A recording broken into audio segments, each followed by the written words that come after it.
Ahojte, zdravím vás zo svojho posledného blogu, tentokrát už z domu, zo Slovenska. V tomto dieli sa pozrieme na to, ako som prežil svoj posledný zápas na Eure, ktorým bol zápas 8 finále, Anglicko proti Islandu a taktiež si celé Euro zrekapitulujeme. Na zápas 8 finále Anglicka proti Islandu som sa veľmi tešil. Hráči Islandu boli v eufórii po postupe, takisto Angličania, ktorí chceli myslieť len na tie najvyššie méty. Už pred zápasom som sa dostal do mesta Nice, kde som sa snažil nafotiť atmosférické fotky fanúšikov. Čo som bol prekvapený, v meste bolo viac Islanďanov ako Angličanov, ktorí sa bavili, spievali.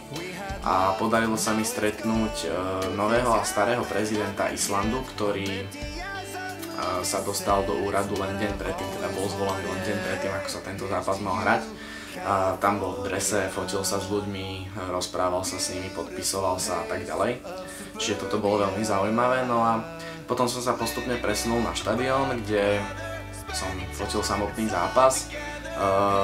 Povedal som si, že zvolím stranu, na ktorú budú Angličania útočiť druhý polčas, lebo som predpokladal, že prvý polčas Islandu bránia, druhý polčas Angličania gól dajú, takže zvolil som takúto stratégiu, ktorá sa mi ukázala ako úspešná, ale paradoxne úplne inak, ako som si to ja predstavoval, čiže prvý polčas skončil 1-2, 2 góly Islandu padli do mojej brány, čiže som mohol zachytiť radosť hráčov Islandu a tak ďalej. Druhý polčas nepadol ani jeden gól, čiže som z toho vyšiel celkom fajn. Po zápase anglickí fanúšikovia svojich hráčov patrične vyfakovali, čo sa mi tiež podarilo zachytiť, keďže ich fanúšikovia boli za mojou bránou. Ďalej by som sa chcel pozrieť na pozitíva a negatíva Eura 2016 vo Francúzsku ako takého. Z môjho pohľadu tu bolo viac pozitív ako negatív. Prvým pozitívom podľa mňa bola zvládnutá organizácia turnaju. Pred týmito majstrovstvami Európy boli veľké obavy z teroristických útokov a tak ďalej. Myslím si, že organizačne to UEFA veľmi zvládla. Kontroly, ktoré boli síce dlhé, boli zdĺhavé, náročné, často 3- až 4-fázové, ale vzhľadom na to, že tá bezpečnosť bola prvorada, tak ostatné išlo bokom a naozaj si myslím, že to bolo fajn. Druhým pozitívom je dobre zvládnutá doprava, ale chcel by som povedať, že hlavne to myslím tak, že čo sa týka parkovísk, novinárov, miest pre parkovanie bežných fanúšikov a tak ďalej, naozaj miest bolo dosť. V okolí štadióna parkovísk bolo veľa.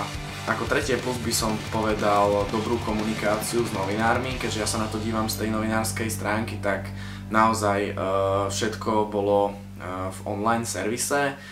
Takisto ak mal niekto nejakú otázku, mohol sa mailom obrátiť a hneď mu bolo obratom vyhovené, prišiel mu mail. Takisto výborne boli zorganizované mediálne centra, bolo tam dostatok priestoru a ak ste mali nejakú batožinu, mohli ste si objednať skrinku, od ktorej ste dostali kľúč, ďalej tam bol internet výborný, naozaj nebol s ním žiadny problém, či už káblový alebo Wi-Fi. Okrem toho sa dali zapožičať technika, značiek Canon a Nikon, čiže naozaj, na čo ste si spomenuli, tak to bolo v poriadku, čo sa týka novinárskej stránky. Prejdem teraz k negatívam. Pre mňa prvý negatívny bod predstavovali ceny, a to nie len samotné ceny jedla, pitia, ubytovania a tak ďalej vo Francúzsku, ale hlavne ceny v novinárskych centrách, pretože boli tam zriadené také mediálne kaviarne, v ktorých bolo povedané, že pre novinárov tam budú ceny jedla a pitia značne priateľské, na čo som sa v podstate aj tešil, že bude to fajn, aj keď na Slovensku povedzme, keď sú nejaké akcie, tak väčšinou novinári majú zadarmo, ale povedal som si, že OK, dám im šancu. No a tie priateľské ceny vyzerali asi tak, že nejaký malý sendvič stal 3,50, kola 2,50 a tak ďalej. Čiže moc priateľské to nebolo.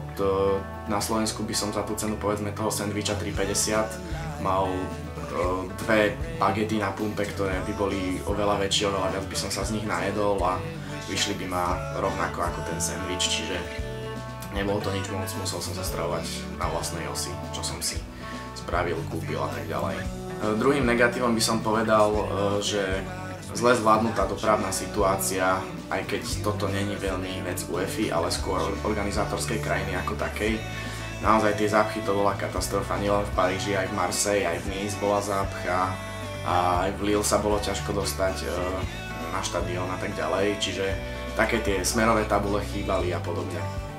Jednoznačne najväčším negatívom pre mňa bolo, že veľmi málo ľudí z organizačných tímov, z dobrovoľníckych tímov, členov UEFA a tak ďalej vedelo po anglicky. Naozaj bola to katastrofa, keď sa chcel niekto niekam dostať alebo bol na štadióne prvýkrát a potreboval si vybaviť nejaké veci, tak si ma tam pohadzovali ako také špinavé prádlo proste, a to som ešte maturoval z francúzštiny, čiže nejaké tie základy mám aj francúzštiny, ale naozaj bolo to celkom dosť katastrofálne, s tým som nepočítal. Keďže už pre mňa majstrovstvá Európy skončili, pripravil som si pre vás dva malé rebríčky top 3 najlepších fotiek, ktoré si myslím ja, že mi najlepšie vyšli, prípadne na ktoré som ja najviac hrdý. Poďme sa teda pozrieť na futbalové fotky.